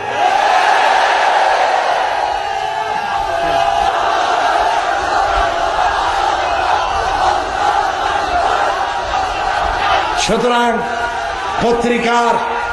পত্রিকায় জোট ভাঙ্গার জন্য যত আন্দোলন করুক, জোট ভাঙবে না ইনশাআল্লাহ। এসব চেষ্টা হচ্ছে জোট ভাঙ্গার জন্য, জোট ভাঙবে না ইনশাআল্লাহ। ঐক্যবদ্ধ থাকুন।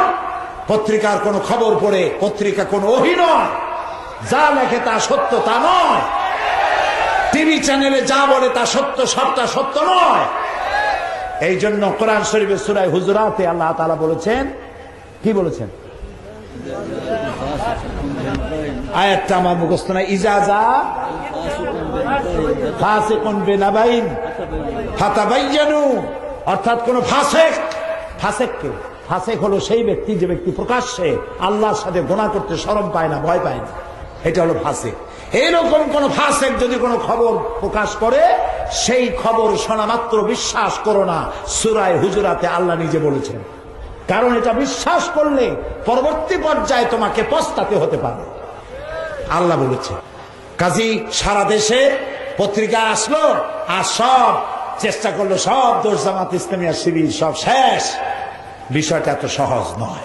ইসলাম প্রতিষ্ঠিত হবে, হিন্দু শান্তি পাবে, খ্রিস্টান শান্তি পাবে, বৌদ্ধ শান্তি পাবে, উন্নয়ন পাবে, সমৃদ্ধি পাবে, সাম্প্রদায়িক সম্প্রীতির এত সুন্দর দেশ পৃথিবীতে আর নয়। আলহামদুলিল্লাহ বলো। ঠিক বলেছি না বাড়াই বলছি? এখানে পূজা রোজা একসাথে হয় নাই? কথা বলেন, পূজা রোজা একসাথে হয় নাই?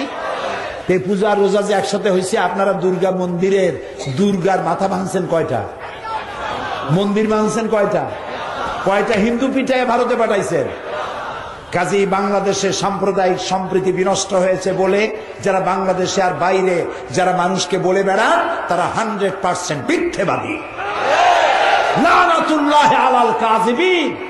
বলেন বলেন, লানাতুল্লাহি আলাল কাযিবিন, লানাতুল্লাহি আলাল কাযিবিন। আমাদের দেশে সাম্প্রদায়িক সম্প্রীতি সব থেকে ভালো, আলহামদুলিল্লাহ। এখানে আমার এলাকা জানেন তো কোথায়? সিলেটের, তাও মুখস্থ আছে। 80,000 হিন্দু ভোটার আমার এলাকা, আলহামদুলিল্লাহ। এই হিন্দু নেতারা আমার মঞ্চে আসেন আর বক্তৃতার ভেতরে বলেন, মায়ের কোলে সন্তান যেভাবে নিরাপদে আছে, আমরা বিগত 8.5 বছর সেইভাবে নিরাপদে আছি। উন্নয়নের অভাব নাই। কে ভোট দিয়েছে আর দেয় নাই সে চিন্তা করিনি, আমরা তা করি না। সকলকে আমরা সমানভাবে ইনসাফের সাথে দেখতে চাই। আমাদের দেশের হিন্দুরা ভালো।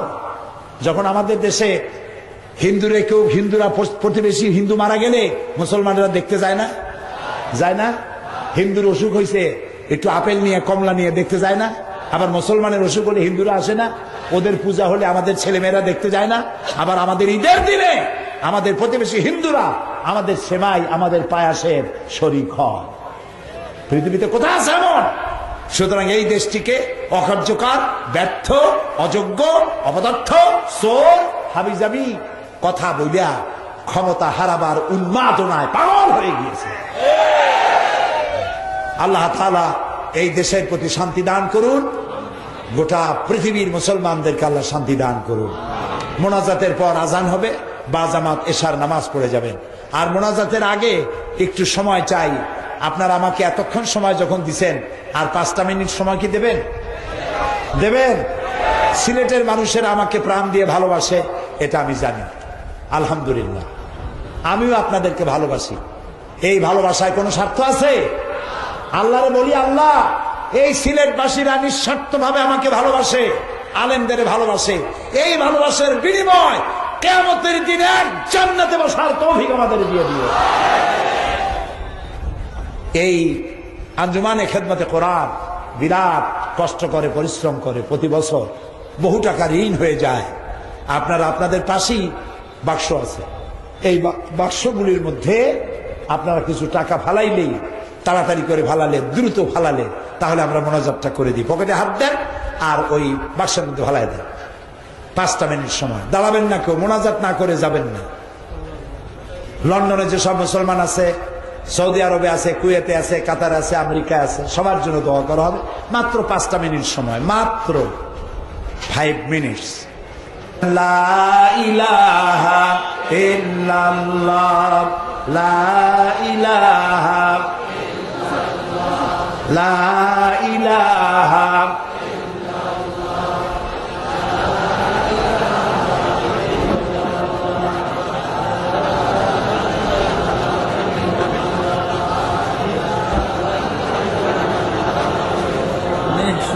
সন্তানের জন্য দোয়া চাইছে।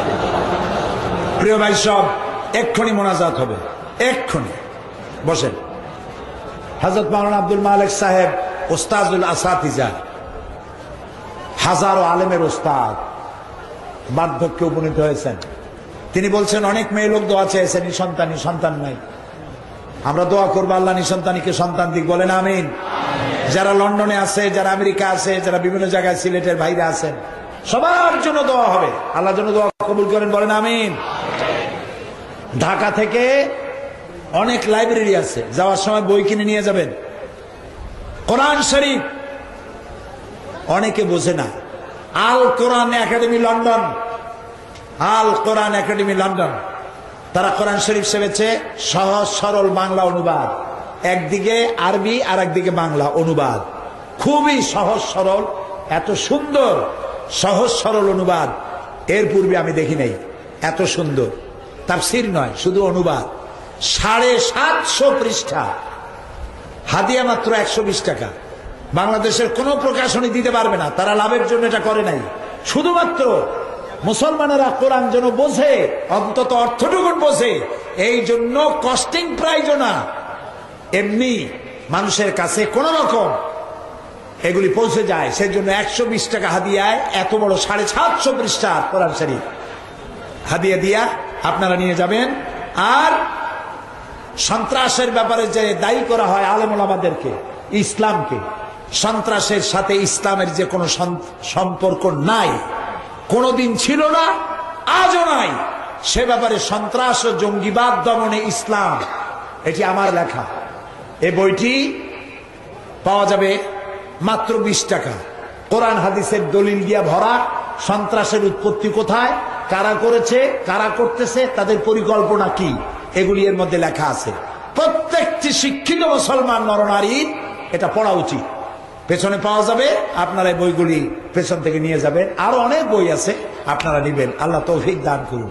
আল্লাহুম্মা রব্বানা যালামনা আনফুসানা ওয়া ইন লাম তাগফির লানা ওয়া তারহামনা লানাকুনান্না মিনাল খাসিরিন। আয় আল্লাহ তাআলা, লাখো মুসলমান নরনারী 3 দিন ব্যাপী কোরআনে কারীমের তাফসীরের মাহফিলের শেষ দিনে তোমার দরবারে হাত তুলেছি। আল্লাহ দয়া করে মেহেরবানি করে আমাদের জীবনের গুনাহ মাফ করে দাও রব্বুল আলামিন। আমাদের মধ্য থেকে আমাদের মা বাপ যাদের দুনিয়া থেকে জন্মের মতো বিদায় হয়ে গেছে, কবরগুলিকে জান্নাতের টুকরায় পরিণত করে দাও। রব্বির হামহুমা কামা রব্বায়ানি সগীরা। সবাই পড়েন, রব্বির হামহুমা কামা রব্বায়ানি সগীরা। হে আল্লাহ তাআলা, হাজার হাজার মা বোনেরা শরীক হয়েছেন, মা বোনদের গুনাহ খাতা মাফ করে দাও, রোগ ব্যাধি মাফ করে দাও, নিঃসন্তানীকে সন্তান দান করে দাও। আল্লাহ তাআলা বিপদগ্রস্ত মুসলমানদের সাহায্যকারী তুমি হয়ে যাও রব্বুল আলামিন। আমাদের এই অল্প বয়সে যতটুকুন অভিজ্ঞতা, যতটুকুন বয়স পেলাম, আর যতটুকুন পড়াশোনা করেছি, তার মাধ্যমে বুঝতে পেরেছি পৃথিবীতে মুসলমানেরা আজ যত বড় ষড়যন্ত্রে পড়েছে, এত বড় বহুমুখী ষড়যন্ত্রের আগে হয়েছে বলে আমাদের জানা নাই।